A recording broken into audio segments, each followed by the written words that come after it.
Welcome to the WTR Small-Cap Spotlight podcast. I'm your host, Tim Gerdeman, Vice Chair and Co-founder and Chief Marketing Officer of Water Tower Research. In today's podcast episode, I have the pleasure of being joined by Shaun Bagai, CEO of RenovoRx, NASDAQ ticker symbol RNXT. RenovoRx is a life sciences company developing innovative, targeted oncology therapies and commercializing RenovoCath, a novel FDA-cleared local drug delivery device targeting high unmet medical needs. Also joining is my Water Tower Equity Research colleague, Robert Sassoon. Good morning, Shaun and Robert, and thank you for joining us today. Good morning, Tim. Thanks for having me. Good morning, Tim, and good morning, Shaun. Morning. Shaun, before I hand it over to Robert for several questions, let me start by asking you to tell our listeners about your professional background and, very importantly, also giving us a 30,000-foot overview of RenovoRx's business model, please. I appreciate the question, Tim. Thank you for having me, and thanks for listening in, everyone. So my background has been primarily in medical technology my whole career. I started off doing an internship at a startup company in the medical device space before what was planning on going to med school. And after working there for almost a year, once I got acceptance in medical school, declined it based on advice from the CEO founder, who became one of the biggest mentors in the early part of my career, that I could someday impact more patients as an entrepreneur than I could as a physician treating patient by patient. So with that, I stayed on to that company, ended up managing clinical research, and got acquired by Medtronic, transitioned into training physicians around the country and the technology they acquired, transitioned into medical device sales to really understand what it takes to get a medical product not just out, but also used and to patients. From there, I left to a startup company called Ardian to head up their market development, physician training, transition them from clinical research to a commercial organization. That was a $1 billion acquisition by Medtronic again, and then went to another disruptive technology to look at coronary artery disease differently from a diagnostic standpoint. Amazing technology that works well. And out of all those, it's been a great career path where I've learned a lot on how to get disruptive technologies to the market and reach a lot of patients already. And it's been really exciting in the last 11 and a half years with RenovoRx. This is by far the biggest potential impact we can make. And we're already seeing a massive benefit for cancer patients. Taking over about 11 and a half years ago at RenovoRx, we found a way to look at chemotherapy delivery very differently. When we think about a new therapeutic, it's a matter of trying to balance destroying the patient with destroying the tumor. And unfortunately, we as an industry, as a medical system, have been hyper-focused on the tumor. What we've discovered and invented and patented is a method to actually get chemotherapy to chemo-resistant patients like pancreatic cancer and seeing patients live much longer, and most importantly, actually have a real quality of life where they're not looking and feeling like chemo patients.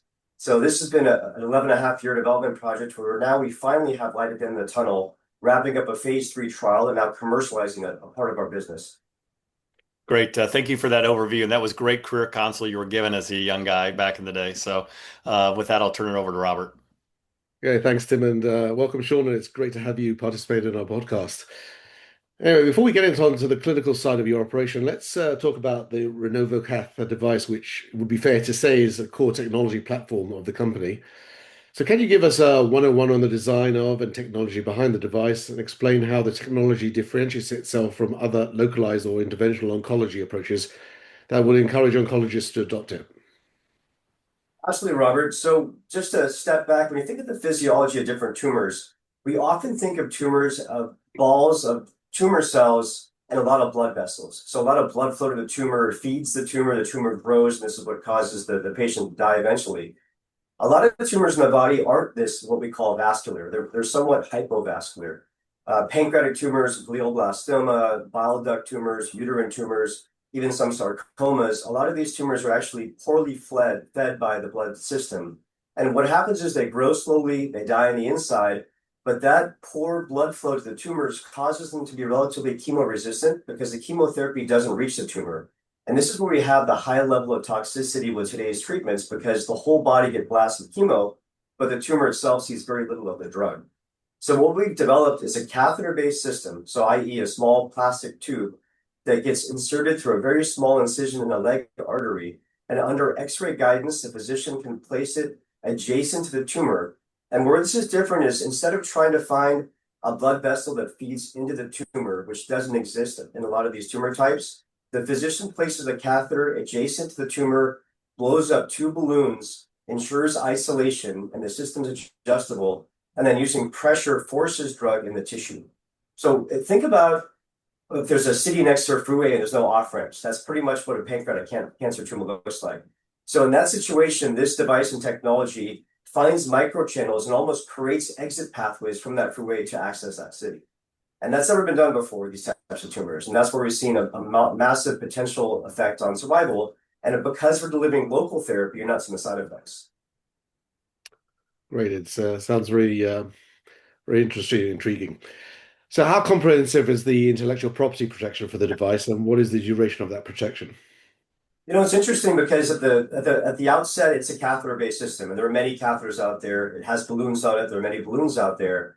But we've actually got unique patents around the design of the device in terms of the adjustability. So you can change the distance between the balloons with a dedicated infusion port. So it gives you very good control over how and where you deliver. And that control is important because we do have to develop that pressure head to force the chemo across. So we have 3 patents on the catheter and catheter design for this and future technologies. And then beyond that, we have several patents around the method and mechanism. We've discovered this whole way of going what we call trans-arterial. In fact, the procedure is called Trans-Arterial Micro-Perfusion, or TAMP, in order to cross the vessel wall and bathe the tissue. We've also seen synergies with radiation, patents around that. So overall, we've got about 11 patents issued in the US or pending in the US around the design of the device, the methods, the drug device combinations in our phase 3 trial, and then several patents beyond that pending both US and Europe, and we have patents issued in Europe as well. So it's a very well protected IP scenario around this new methodology. Right.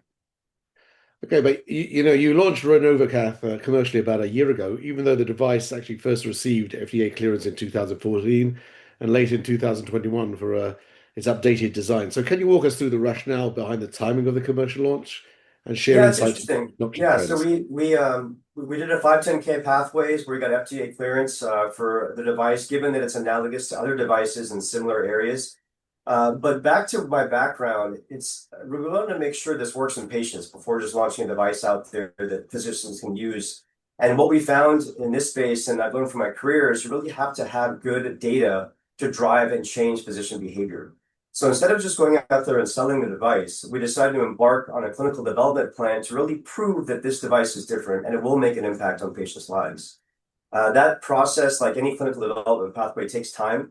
And as much as we've been selling the device into our clinical research sites over the years because it is FDA cleared and reimbursed, we've always recognized that as more R&D offset and really didn't focus on the commercial aspects. So it's been kind of on the market within our clinical research sites, but we very much limited it to research to get this data. And now that we've got strong initial data and wrapping up our phase 3 trial, given the high demand and unmet need in these spaces, the physicians have pushed us, can we please buy your device? And as the clinical story is coming to an end, we started to commercialize earlier this year. Great. So what is the strategy for driving wider adoption and increasing revenue? And are you targeting specific interventional specialities?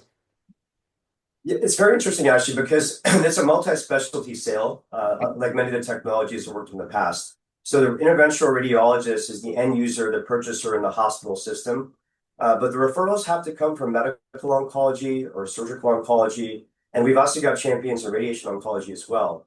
Lucky for us, these tumor boards are already set up and this referral pathway exists. So it's a multi-specialty sale. So we have now just recently, as we've seen the successes in the market with no sales infrastructure, put in a handful of sales reps and marketing people to drive this into 2026.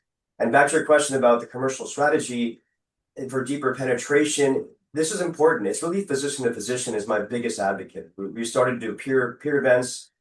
These are very small communities treating these types of patients. And the most cost-effective and most successful way to commercialize a disruptive technology is have the physicians do it for you. And given what they've seen in results, they're referring to each other. Got it. All right. So let's turn to the clinical program you mentioned in your introduction. You've got a pivotal phase 3 TIGeR-PaC clinical trial for locally advanced pancreatic cancer. So can you explain the goals of the trial, the current status, and what key milestones are anticipated in the next 12 to 18 months? Yes, it's been a long trial, and it's coming to the end here. So we've passed the two first interim analyses for this study. The first of which was a very early look, given that we skipped straight from a phase 1/2 trial to a phase 3 trial, demonstrating early efficacy signals and actually a significant reduction in toxicity. The second interim analysis was waved forward by the DMC to move forward to completion, and we anticipate completing enrollment in early 2026 and final analysis in 2027. So we're near the end of that pathway. Right.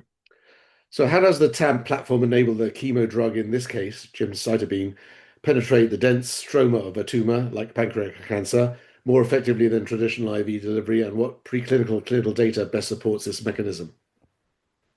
Yeah, thanks for the question on the mechanism. So back to the idea of this trans-arterial micro-perfusion, the reason why systemic chemotherapy doesn't work, again, is because the blood flow simply doesn't go there.